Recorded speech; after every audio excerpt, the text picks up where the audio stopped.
Olá, eu sou Thaís Dávila e está começando a Granja na TV, sua conexão diária com o agronegócio. A produção de carne suína deve crescer 1% em 2024. A projeção é da Associação Brasileira de Proteína Animal. Já as exportações devem aumentar 7,7% na comparação com o ano passado. É esperado um volume de 1.325.000 toneladas vendidas.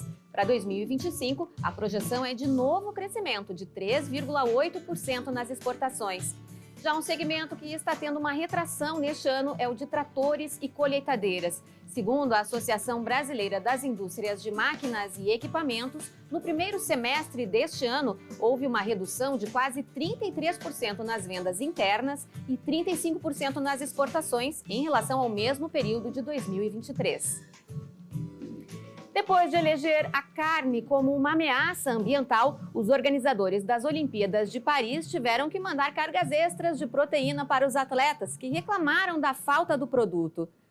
Embora o movimento contra o consumo de carne seja barulhento, os números mostram que a realidade é diferente. Vamos conversar agora com Lívia Padilha, especialista no assunto. Ela fez o doutorado na Universidade de Adelaide, na Austrália, justamente sobre pontos de vista e intenções do consumidor australiano em relação à carne e seus substitutos. A Lívia também é comunicadora científica e host do podcast Os Agronautas.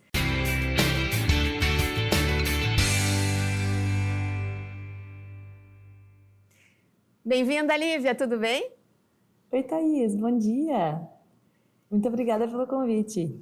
Bom, a gente percebeu aí essa movimentação do COI tratando a carne como uma ameaça ambiental e retirando proteína ou reduzindo a quantidade de proteína nas refeições servidas ao longo dos Jogos para todos os públicos, né? Para os atletas tiveram que dar um passo atrás, mas realmente esse é um movimento registrado no Comitê Olímpico Internacional. Você acha que esse comportamento ele tem eco nos estudos científicos sobre o consumo de carne, tanto no impacto ambiental quanto na saúde humana? Bom, Thaís, o que aconteceu nessas Olimpíadas, que infelizmente a gente viu realmente ecoar essas questões, preocupações às vezes infundadas na ciência, nos estudos científicos, acabaram levando o Comitê Olímpico erroneamente a diminuírem ou a elegerem a carne como uma ameaça ambiental, assim que eles colocaram. E não só a carne, todos os produtos de origem animal. Então, se a gente analisar até as entrevistas e os atletas falando que mesmo ovos e outros produtos de origem animal, muito proteicos e muito importantes para a saúde deles e para o desempenho deles, também estavam faltando. E, na verdade, é isso. Durante meu doutorado, eu estudei essas questões e as pessoas realmente elas têm, às vezes, percepções errôneas e fundadas numa narrativa contra a carne, contra os produtos de origem animal, como, por exemplo, as questões em relação à saúde ou nutricionais, as questões ambientais e também as éticas ou morais, podemos dizer assim. Mas, principalmente, essa questão ambiental foi o que levou o Comitê Olímpico a diminuir esses tipos de produto para todos os públicos, como tu disseste. Mas não tem nenhuma fundamentação científica e, infelizmente, esses mitos eles persistem, mas a gente tem trabalhado muito para desmistificar. Embora tenhamos muitos estudos aqui no Brasil, por exemplo, a gente tem, falando só de metano, em uma área específica, um gás de efeito estufa, nós temos 30 anos de pesquisas explicando todas essas questões do metano, mas às vezes insistem em dizer que o gado ou o boi está poluindo o planeta e a gente tem que diminuir a carne por essas questões. Bom, o produtor está cansado de ouvir essas críticas, muitas vezes acaba sem ter muita segurança nos argumentos para combater esse tipo de informação. Como você disse, a ciência comprova aí que não são verdadeiras, né? Mas como é que está a realidade do consumo mundial de carne? Ela vem caindo, ela vem aumentando? Como é que está o comportamento do consumidor em geral em relação ao consumo de proteína animal? Claro. Bom, em relação, se nós fôssemos ver no consumo global, o que acontece? A carne bovina, por exemplo, se mantém constante.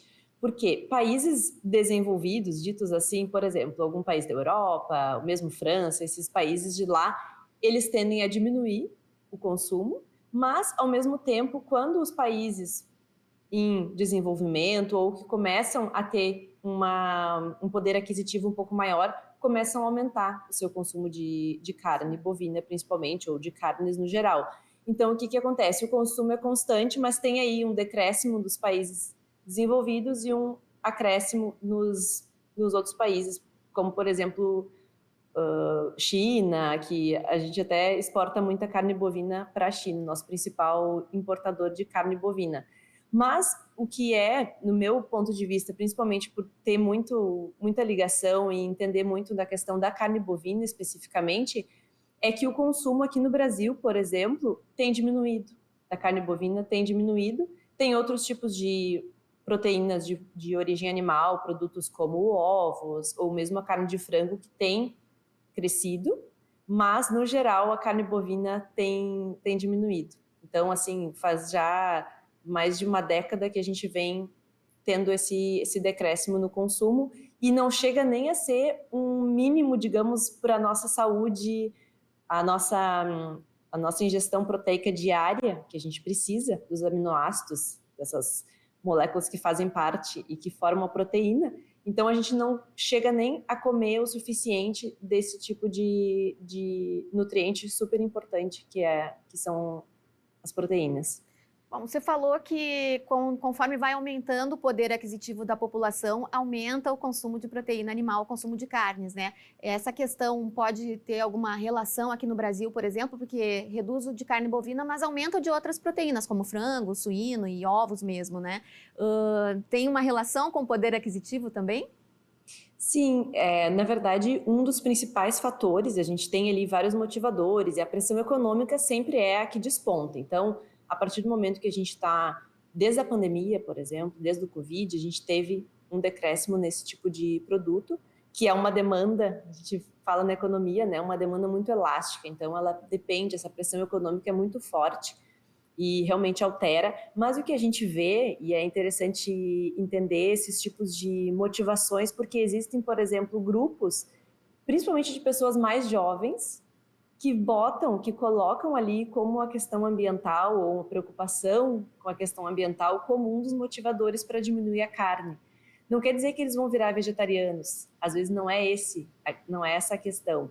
Tem até um termo que a gente está utilizando que é flexitariano, que eles estão diminuindo as carnes no geral, principalmente a carne bovina, por essas questões que a gente tem falado de questões ambientais. Então, é um grupo, às vezes, muito mais novo, mais jovem, nem os millennials, é a geração Z que está entrando aí no mercado de trabalho, por exemplo, que aparece, que desponta como preocupados com essa questão ambiental e, então, acabam sendo levados a acharem que diminuir a carne ou os produtos de origem animal seria uma boa alternativa. Então, realmente, a gente tem várias pressões, mas questão de preço, saúde também, ainda preocupações com saúde e a questão ambiental entram aí como os três principais.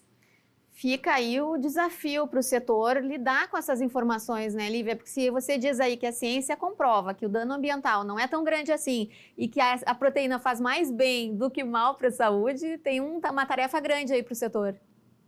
Com certeza, a proteína, na verdade, ela é essencial. Nós temos 2 dos 3 macronutrientes que a gente fala, né, e tem na nossa composição, é o carboidrato, a proteína e as gorduras.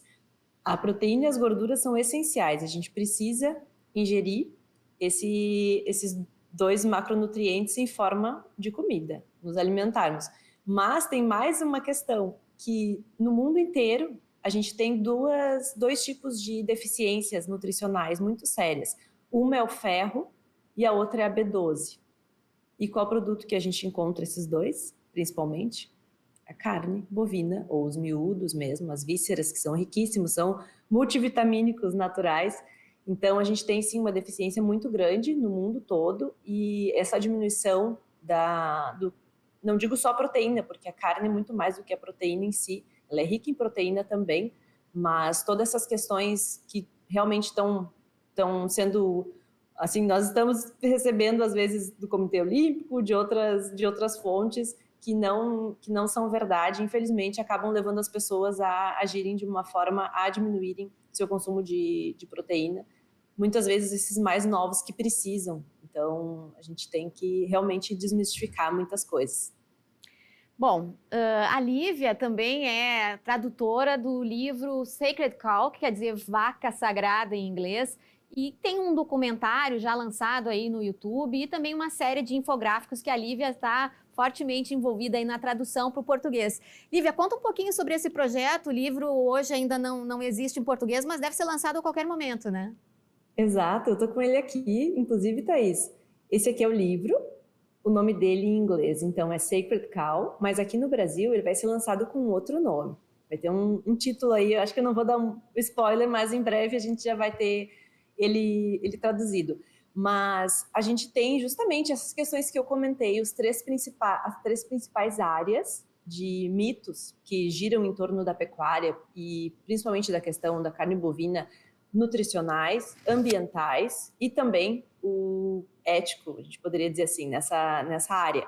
E esse livro é muito importante porque ele traz todo o embasamento científico, mas também ele resume muito dos capítulos em infográficos. Então, esses infográficos falam, por exemplo, da questão da água, do uso da água na produção de carne bovina, da questão do metano, a questão de uso de terras, toda a questão da saúde também é muito completo em todos esses sentidos.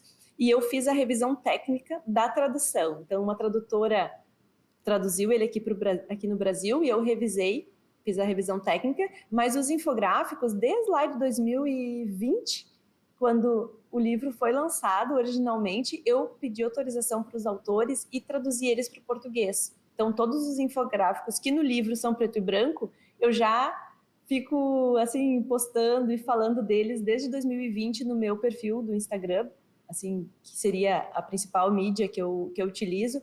Por quê? Porque eu via que isso não tinha aqui no Brasil.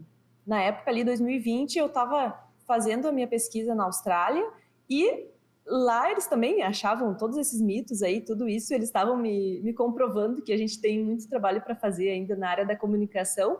E quando eu vi os infográficos, eu pensei, nossa, é perfeito. Até nós esperarmos o livro ser traduzido, que realmente demora bastante, então, imagina, vão ser 4 anos agora, ou mais até. Os infográficos já estão aí há 4 anos circulando, então tem nutricionistas, médicos, pessoas da área da pecuária palestrando e colocando os infográficos nos slides, mostrando isso. Eu faço questão, assim, de contar sempre, falar dos infográficos, porque eles ajudam muito. A pessoa não precisa ler um livro de 400 páginas, ela pode ver ali mais ou menos uns 20 infográficos, entender um pouquinho mais da pecuária, tanto todas essas áreas que a gente está falando aqui, que são cheias de mitos, mas que a gente tem uma pecuária maravilhosa. Aqui no Brasil, então, a gente tem que ter muito orgulho de tudo que a gente faz, que a gente produz. E por falar em infográficos, tem uma novidade. A Lívia vai estar com a gente a partir da semana que vem, todas as semanas, enquanto durarem os infográficos do Sacred Cow, trazendo por semana um infográfico explicando cada temática que está disponível lá no site e explicando o que quer dizer cada coisa, porque às vezes fica um pouco difícil para quem está tentando entender melhor sobre os mitos e fatos aí relacionados à pecuária e ao consumo de carne. Então, a Lívia vai trazer semanalmente aqui um infográfico desses destrinchado aí com todas as informações. Vai ser um prazer contar contigo, Lívia. O prazer é meu. Nossa, fiquei realmente muito feliz de poder explicar eles, porque uma coisa é a gente explicar, entender esse infográfico sozinho. A outra é mostrar aquela imagem e realmente destrinchar, como tu falaste bem. Então, vai ser um prazer. Muito obrigada. Obrigada, Lívia, então, e até a semana que vem. Obrigada. A Granja na TV faz um rápido intervalo e a gente volta em seguida.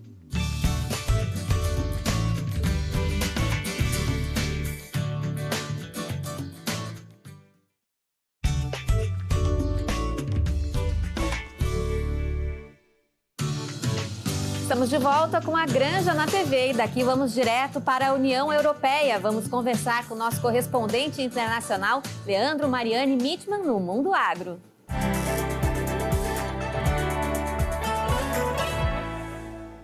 Bem-vindo mais uma vez. No primeiro bloco falamos sobre o consumo de carnes pelo mundo, inclusive aqui no Brasil, e essas medidas aí relacionadas ao Comitê Olímpico Internacional. E aí na Alemanha, na sua cidade, que eu ainda não consigo pronunciar o nome direito, como é que é o consumo de carnes?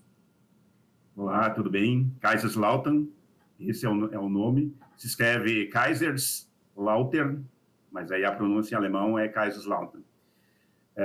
Bom, uma coisa que me chamou a atenção aqui, uma das primeiras coisas que me chamou a atenção, e eu entendo que um supermercado é onde está bem a sociedade, a comunidade está bem, digamos assim, esclarecida, onde a gente consegue ter uma noção, uma percepção sobre consumo, sobre a sociedade em si, né? Então, inclusive sobre a questão de custo de vida, sobre hábitos de consumo, enfim. Aí uma das primeiras coisas que me chamaram muito a atenção aqui no supermercado foi a questão das carnes pré-prontas, vamos dizer assim. Carnes de frango e suínos que elas vêm preparadas já. Elas só precisam ir ao fogo mesmo, assim, ou air fry, né? Elas já vêm temperadas, elas já vêm muito práticas para o uso. A gente sabe que a praticidade é uma das características da Alemanha, né? Dos alemães, eles primam muito por isso, pela organização, pelos padrões, pela questão mais assim de seguir algumas normas, né? Então isso é uma coisa muito prática e a gente aqui em casa faz isso. A gente compra muito essa carne que ela só precisa ela não precisa ser preparada, né?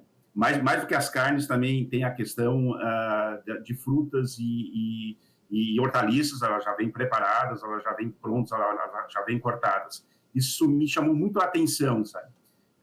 Sobretudo carne de suínos e aves, né? Não que isso seja uma exclusividade daqui, eu já vi isso no Brasil, a gente lembra aí, Thaís, coisa de 1 ano, 2 atrás, houve até uma certa polêmica em redes sociais aí com a bergamota descascada sendo vendida dentro de uma embalagem. É verdade. Mas foi numa rede de supermercados, eu nem lembro se foi há 1 ano ou há 2 anos, e nem lembro se ainda isso, digamos assim, esse produto está à venda, mas isso me chamou bastante atenção, realmente, essa facilidade. E asseguro que é bastante saboroso, é bastante bem preparado. A própria salada de maionese, isso para mim também foi uma outra novidade, assim, eu nunca tinha visto, ela já vem pronta. Mas voltando às carnes, assim, me chamou muita atenção disso. Carnes preparadas, é só uma questão de dar aquele preparo final, assim, realmente, de aquecer, pode levar ao fogo, o air fry, né? Isso me chamou bastante atenção, assim. É um hábito que é muito, muito enraizado aqui para o consumo alemão, né? Nesse sentido... A gente está vendo as imagens aí, algumas imagens que tu nos mandou, Leandro. A páprica pega direto aí, pelo jeito, vermelhinho das carnes temperadas aí. Sim, exatamente isso, sabe?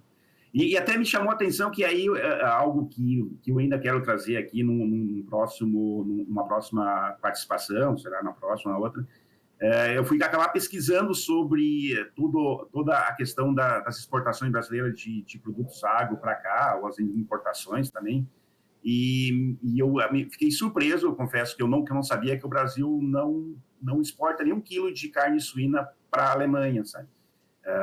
Frango digamos, a Alemanha importa daí, e eu ainda quero trazer essa questão para a gente discutir aqui, realmente me chamou bastante atenção isso, Thaís.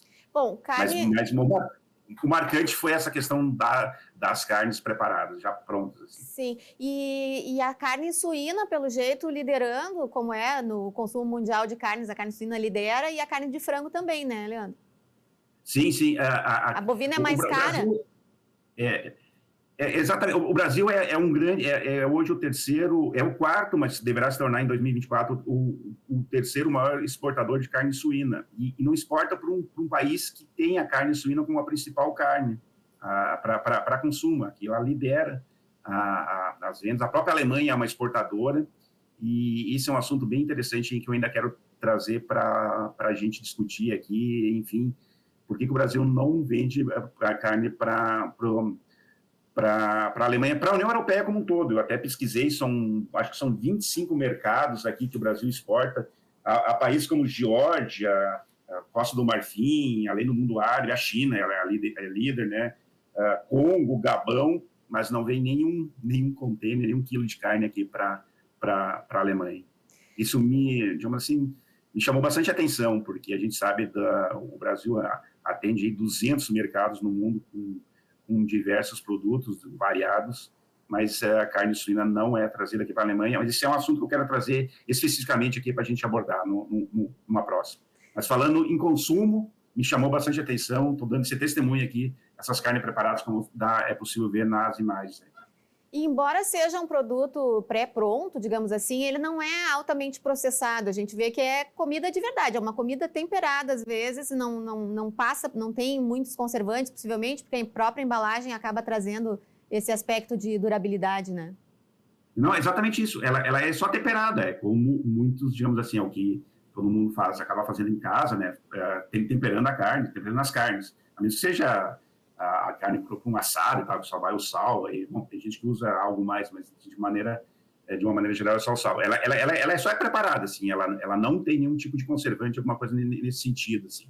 Ela é pronta para ser processada no sentido de ser ao fogo ou air fry. E os preços, você chegou a observar alguma diferença? É muito mais caro ou é muito mais barato? Ela é um pouquinho mais, tem um diferencial de preço, mas nada assim. Os preços são muito, como sempre, são bastante variados, né, das carnes aqui. A carne de frango é a mais barata, isso com certeza. A suína fica no meio aí e a carne de gado ela é mais cara. Mas o preço ele não chega a ser muito, digamos assim, acima, não é um produto elitizado, assim, algo nesse sentido. Por isso fica a dica aí para o Brasil aí, para supermercados, enfim, para a cadeia de carnes como um todo, fazer mais, digamos assim, ampliar, eu digo ampliar porque eu já vi também aí carnes preparadas, mas é algo muito raro, pela minha percepção, né? Eu não tenho aqui um número mais objetivo sobre o volume de carne preparada na Alemanha, quanto é no Brasil. Mas fica, digamos assim, isso facilita digamos assim, para o consumidor. Ele compra e isso é digamos assim, algo que facilita, como facilita para ele pode estar mais inclinado a comprar a carne X, a carne Y, para o preparo em casa. É a conveniência, né? O pessoal hoje em dia, todo mundo correndo atrás do relógio aí para conseguir ganhar tempo. Dessa forma, até a salada, a gente viu ali nas imagens, salada pronta, já lavada.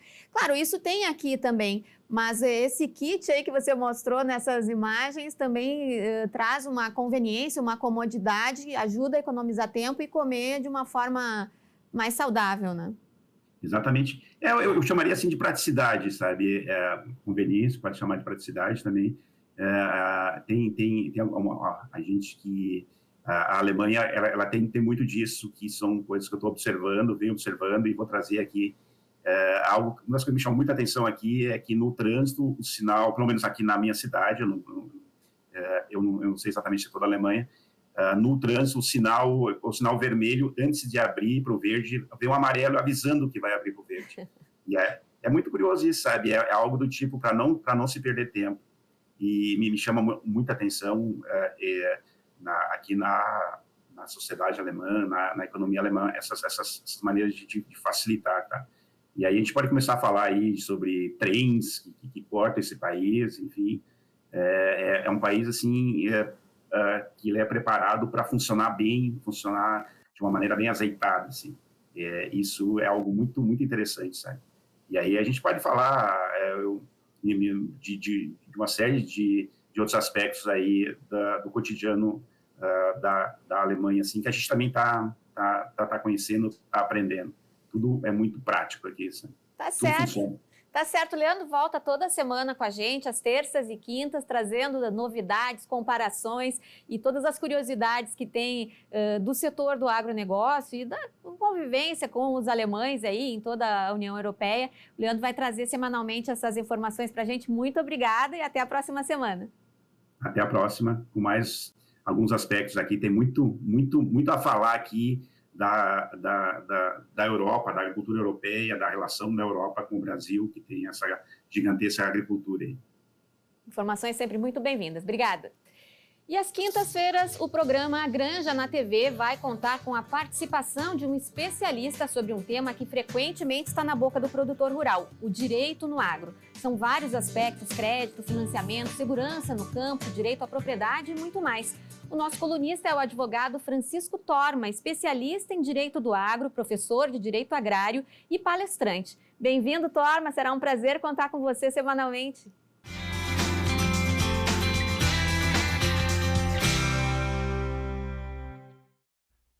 Oi, Thaís, que bom estar aqui conversando contigo e com os amigos da Ubra TV para a gente falar sobre direito e legislação aplicados ao agronegócio. Tenho certeza que a pauta quente é o assunto do momento em que muitos produtores estão aí querendo saber como é que serão esses desdobramentos. É a questão do endividamento em relação ao crédito rural, às operações de crédito rural, a partir do momento em que nós tivemos nesse ano uma situação climática muito diversa que trouxe prejuízos para muitos produtores gaúchos. Essa enchente de maio, ela levou muito mais do que a produção agrícola. Ela também trouxe prejuízos em relação aos insumos, ao maquinário e até ao solo do produtor. E é óbvio que nessa situação o produtor se questiona como é que vai ficar o pagamento das suas operações de crédito rural se ele efetivamente teve perdas absurdas que lhe impedem de fazer o pagamento dessas operações, principalmente o custeio agropecuário. Esperamos por muito tempo uma solução que venha de cima, que venha de Brasília, através do governo federal, e nós tivemos o anúncio recente da medida provisória 1247, que foi anunciada como a grande salvação da lavoura. Entretanto, quando esta medida provisória foi publicada, tivemos uma grande decepção ao perceber que, na prática, ela não resolve por si só o problema do produtor rural gaúcho em relação às instituições financeiras. Por quê? Aguardávamos uma medida provisória que trouxesse exatamente como vai ser, que possibilidades o produtor rural terá para fazer ou o pagamento com desconto dessa operação, talvez até com perdão total da dívida em casos onde as perdas são muito expressivas, ou que prazo ele vai ter e que juro ele vai ter para fazer a prorrogação, o alongamento dessas operações que ficaram aqui de 2024. A MP não trouxe nada disso. Ela basicamente se limitou a informar que um decreto que vai vir mais adiante, que vai trazer essas informações para o produtor rural. Inclusive, como nós estamos vivenciando aí um dia de cada vez, uma hora de cada vez, pode ser inclusive que entre eu estar gravando esse vídeo e o programa está indo ao ar, vocês estarem assistindo, já saiu o tal do decreto, porque cada hora é uma novidade. Mas até o momento a MP não resolve absolutamente nada. Portanto, precisamos da publicação desse decreto que vai dizer como é que vai ser a solução dessas operações de crédito rural. Então, portanto, precisamos mais um pouquinho aguardar o governo federal. E enquanto isso, nós temos esse prazo aí de 15 de agosto vencendo. Precisamos também espichar esse prazo para que as operações de crédito rural tenham mais prazo além de 15 de agosto, para que possamos organizar com o governo federal essa questão do decreto para viabilizar a medida provisória 1247. Então, eu te espero na próxima semana para falar mais sobre direito e agronegócio. Obrigada, Torma. Encerramos o programa de hoje com imagens do grande protesto realizado em Porto Alegre com a participação de milhares de produtores rurais. Desde as enchentes de maio, o grupo SOS Agro, organizado pelos próprios produtores, como você viu aqui no programa, vem mobilizando um grande contingente em diferentes encontros regionais, exigindo soluções para os produtores atingidos pelas cheias no Rio Grande do Sul. A gente se encontra amanhã. Até lá!